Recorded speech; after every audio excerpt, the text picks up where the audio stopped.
Podcasteuse, c'est un épisode tous les 15 du mois. Une échappée dans le quotidien du génie de leur vie.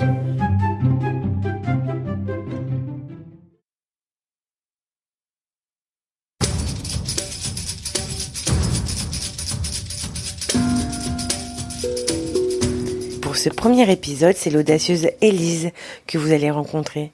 Ça date un peu, mais je l'ai retrouvée en week-end en mai 2021.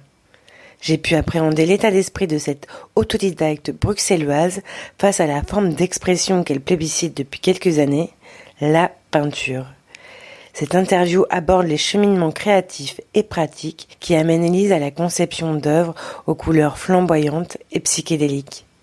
Bonne écoute!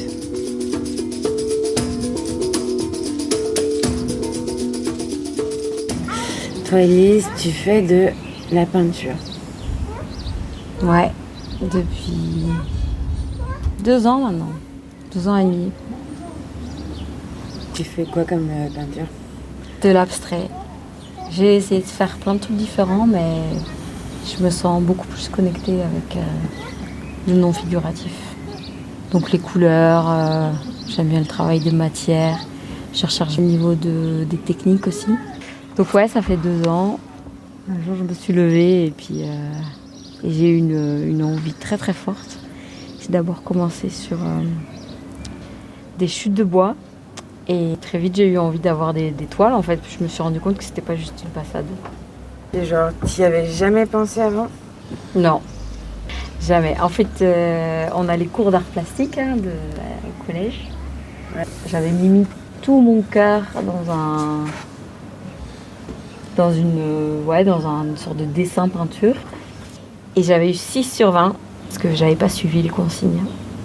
Et du coup, c'était les couleurs primaires. Alors, il fallait vraiment que les couleurs soient pas du tout mélangées. Et moi, j'avais pris un kiff de chercher des variants, des teintes différentes, tout ça. Donc, je crois quand même que ça a quand même eu une influence sur le fait que je n'ai jamais retenté la peinture parce que j'ai été cassée dans mon élan quand j'avais 12 ans.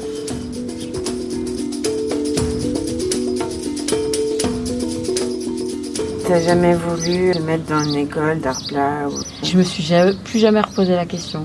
Je me suis juste dit qu'il y avait rien à faire, que j'avais rien à proposer. Ça ne m'est jamais revenu comme une envie, comme rien. Vraiment par d'autres médiums, mais alors par l'art plastique, jamais.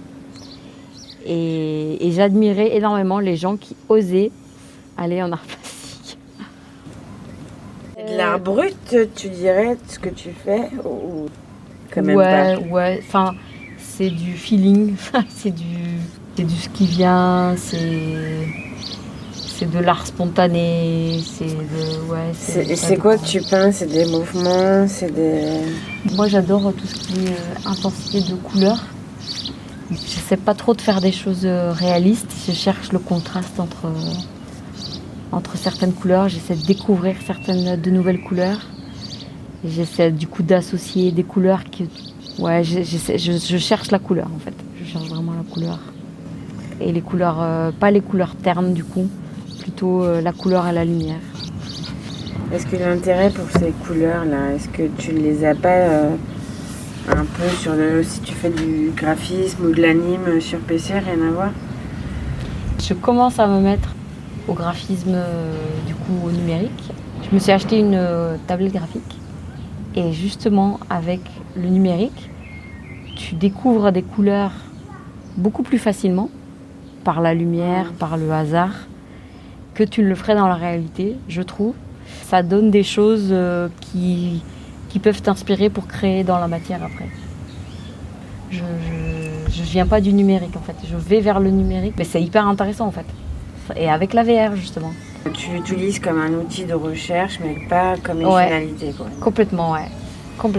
Et en VR, vas-y, explique. En VR, j'ai découvert l'outil Google, la ZBrush, et c'est de la peinture en 3D.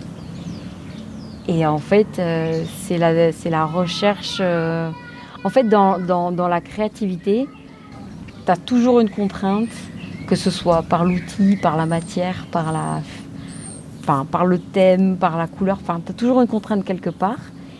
Et dans le numérique, avec la VR, j'ai l'impression que la contrainte disparaît. Et donc, le fait de ne plus avoir de contrainte devient même une contrainte en elle-même. Parce que du coup, tout est possible. La liberté fait presque peur, parce que du coup, tu as une notion d'infini en VR que tu n'as clairement pas en réalité en peinture normale. Mais l'infini, le retour en arrière aussi, ça c'est je trouve que c'est hyper fort avec le numérique. C'est qu'en réalité, dans la peinture classique, si tu veux revenir en arrière, tu dois soit attendre que ça sèche, soit pratiquement effacer ce que tu as fait à côté de ce que tu voudrais effacer. Alors qu'en VR ou dans le numérique, tu n'as pas cette contrainte.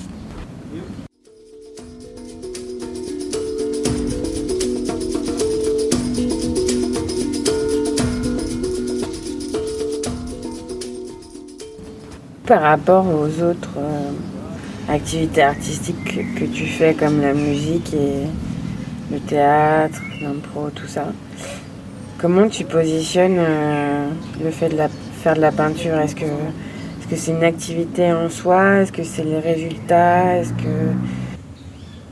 C'est par rapport au théâtre, par exemple. Moi, dans le théâtre, je n'arrive pas à me détacher du résultat. Dans le théâtre, même si tu es en entraînement, tu es tout de suite devant quelqu'un. Tu fais pas du théâtre tu fais très peu de théâtre devant ton miroir. Donc en fait, dans le théâtre, tu as forcément quelqu'un, forcément un regard. Et en tout cas, dans la peinture, c'est la non-recherche de résultats qui fait que tu crées et que tu vas plus loin. Donc ça veut dire quoi? Ça veut dire que tu as moins envie de plaire quand tu fais de la peinture? Tu oublies beaucoup plus l'extérieur et le regard. Est-ce que c'est pas parce que justement, au final, quand tu fais de la peinture, t'es pas acteur de la peinture? Je veux dire, le résultat que tu vois avec tes deux yeux, ça peut être presque un autre individu avec ses deux yeux va voir. Ouais. Alors que le théâtre, c'est une prestation, tu n'étais pas spectateur. Peut-être que ça vient de là, peut-être que c'est ça qui fait que. En tout cas, moi, c'est par la peinture que je me suis rendu compte qu'en fait, la seule façon de créer, vraiment créer, c'est d'oublier ce regard. Mais c'est ma perception à moi. Je suis sûre qu'il y a des gens qui vont te dire que c'est le regard qui va faire que c'est ça qui va les inspirer et les libérer. Mais moi, c'est l'absence de regard. C'est l'oubli du regard, parce que le regard, il est toujours là. Il est toujours dans ta tête. Même s'il y a quelqu'un, il n'y a personne, on s'en fout. Il y a toujours un regard. Et je trouve que dans la peinture, c'est le médium qui m'a permis vraiment d'oublier ce regard, qui me permet d'oublier le résultat et de ne pas vouloir de résultat. Et comment ça s'organise? Donc tu fais partie d'un réseau, d'une asso? Je me suis créée une asso parce que je suis intéressée aussi par tout ce qui est art-thérapie et éventuellement pouvoir faire des ateliers dans lesquels on irait vers peut-être de l'art-thérapie. Du coup, ça rejoindrait mes amours de la psycho en général. Mais non, j'ai rien. Et comment tu organises tes créations? C'est-à-dire, est-ce que tu te donnes des créneaux dans ta semaine, dans ton mois? Oui, je me suis mis en 4/5e. Et j'ai décidé que chaque vendredi, ça allait être mon vendredi peinture. Donc je me dis pas que je me fais un tableau par semaine. Je me dis que le vendredi, c'est mon moment création artistique à moi, que j'utilise vraiment pour ça, que je garde pour ça. Si j'en ai pas envie, j'en ai pas envie. Mais c'est en tout cas, si j'en ai envie, c'est vraiment, je me prends 8-10 heures, je me prends ma journée du vendredi que pour ça. Parfois, je vais voir des expos. Donc, je prends ma matinée juste pour aller voir une expo. Et l'après-midi, je fais de la peinture. Parfois, je vais juste aller dans les magasins, acheter mon matériel et m'inspirer de nouvelles techniques, de tout. En général, je fais les deux. Je fais acheter du matériel et créer. Après, je peux réorganiser. C'est un moment où si j'organise, Je trouve des systèmes chez moi pour faire sécher mes peintures. Maintenant que tu as commencé à faire de la peinture, est-ce que tu crois que c'est une passade?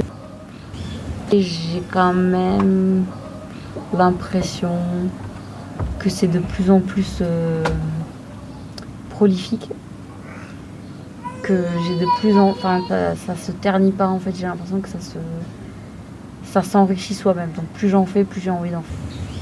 Moi, en termes de matériel, est-ce que c'est quelque chose qui coûte cher? Je vais avoir des couleurs pour faire des fonds, des choses comme ça. Mais alors ma peinture de base, là, je vais y mettre le prix en fait. Je vais même pas regarder forcément le prix en fait. C'est vraiment le seul domaine de ma vie où je suis souvent très étonnée à la caisse. Parce que je regarde vraiment pas les prix, quoi. Mais c'est un domaine que je me suis accordé, quoi. Et la première année, j'ai acheté de la peinture un peu de toute qualité. Mais là, je dirais que ça fait bien 6 mois, 1 an que je m'achète tous mes petits tubes. Je pense qu'ils sont entre 7 et 10 euros le petit tube, quoi.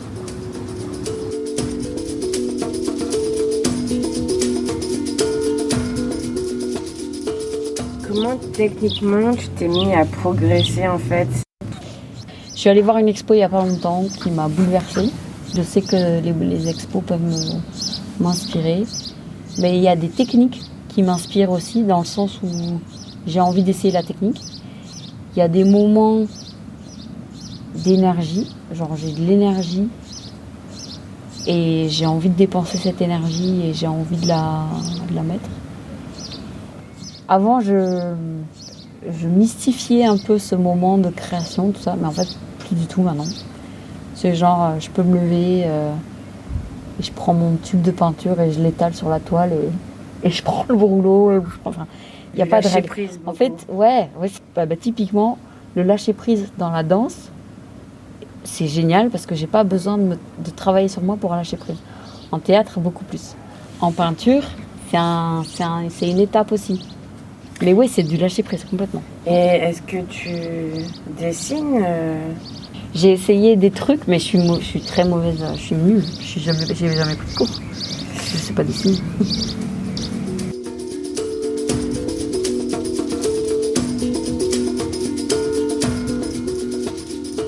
Qu'est-ce qu'on devrait développer en fait pour que ce genre d'envie se reproduise? Est-ce que tu penses que c'est les expositions? Est-ce que ça n'a rien à voir que se mettre à peindre un jour n'a pas du tout de lien forcément avec ce qu'on voit, avec ce qu'on trouve beau? Est-ce que c'est un processus créatif ou d'expression comme un autre, comme on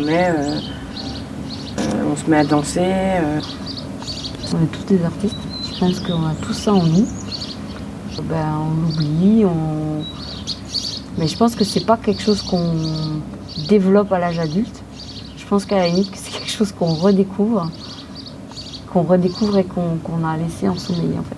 Mais je pense que c'est que tout le monde, il n'y a pas de fibre artistique plus ou moins. Je pense qu'on est tous on est tous des êtres humains, on a tous des sensibilités et qu'en fait c'est juste de l'expression humaine sur un support et on l'a tous en nous. C'est plus qu'on l'a quand on est enfant, mais en fait il faut le garder.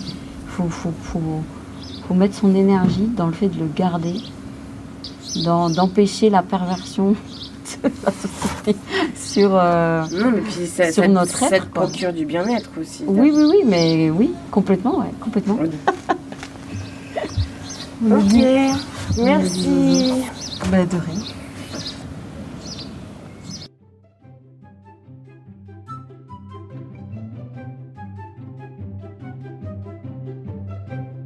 Depuis l'enregistrement, la place que prend la peinture dans la vie d'Élise a considérablement évolué. Vous pouvez retrouver son travail sur son Instagram, Élise Amo, ou son site internet www.artflow.be. Et nous, on se retrouve le mois prochain pour un nouvel épisode.